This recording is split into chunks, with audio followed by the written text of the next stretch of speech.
मला असं वाटतं की जैन समाज हा अतिशय शांतप्रिय समाज आहे आणि त्यांच्याकडून आज जे काही दादरला झालेलं आहे ते आश्चर्यकारक आहे। खरं तर हा समाज कधीही हिंसाचार मानत नाही आणि त्यांनी जर हे असं केलं असेल तर नक्कीच या सगळ्याच्या पाठी एखाद्या राजकीय नेत्याचा त्यांना पाठबळ असेल आणि त्यांनीच फूस लावल्यामुळे अशी घटना घडू शकते।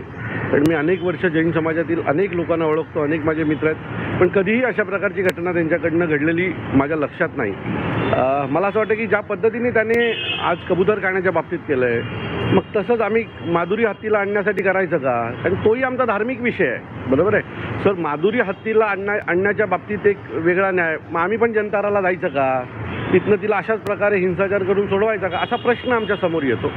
मला असं वाटतं जर कबूतर खाण्याच्या बाबतीत एक न्याय होणार असेल तर माधुरी हत्तीच्या बाबतीत पण न्याय होणं गरजेचं आहे, कारण त्याच्याही बाबतीत अनेक कोल्हापूरकरांचे असतील, अनेक मुंबईतल्या लोकांचं आस्थेचा विषय झालेला आहे तो। अनेक लोक आजही घरात माधुरी हत्तीसाठी लढतात। कोल्हापूरमधनं मला अनेक फोन येतात, अनेक फेसबुकला मेसेंजरवर मेसेज येत असतात की दादा या बाबतीत सन्माननीय राजसाहेबांनी पण एक भूमिका घेतली पाहिजे। सो मला असं वाटतं की हे दोन्ही विषय हे सुप्रीम कोर्टाच्या आदेशाने झालेले आहेत आणि सुप्रीम कोर्टालाच रिक्वेस्ट करून ह्या दोन्ही विषयांवर मार्ग काढायला पाहिजे असं मला वाटतं। परंतु ज्या प्रकारे तिकडचे बांबू असतील, तिकडची ताडपत्रे असतील, ती देखील उखाडली गेलेली आहे जैन समाजाकडून। मी पुन्हा सांगतो, अशा प्रकारची हिंसाचार जैन समाज करेल अशी अपेक्षा नव्हती। आता पोलीस बघूया कशा प्रकारे कारवाई करतात। अपेक्षित आहे जो न्याय आम्हाला मिळतो तोच न्याय त्यांनाही असेल।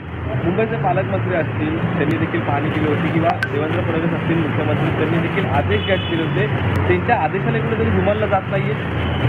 हे बघा, ही भावनेचा विषय, माझं मत आहे की सरकारने यात पुढे येऊन माधुरी हत्तीचा विषय असेल किंवा कबूतर खाण्याचा विषय असेल, याच्या बाबतीत सुप्रीम कोर्टात पुन्हा एकदा जावं आणि सुप्रीम कोर्टाला विनंती करावी की या ज्या काही गोष्टी आहेत त्याच्याकडे आपण सहानुभूतीने पाहावं असं मला वाटतं। पण या दोन गोष्टी आहेत बघा। कबूतर खाण्याचा विषय हा विषय असा आहे की कबूतर खाण्याच्या विषयामुळे त्या कबुतरांमुळे दम्याचा आजार होतो असे अनेक डॉक्टर म्हणतात। जैन समाजाचे देखील जी मुलं डॉक्टर आहेत त्यांचंही म्हणणं आहे की यातून आजार होतात, दम्याचा आजार होतो।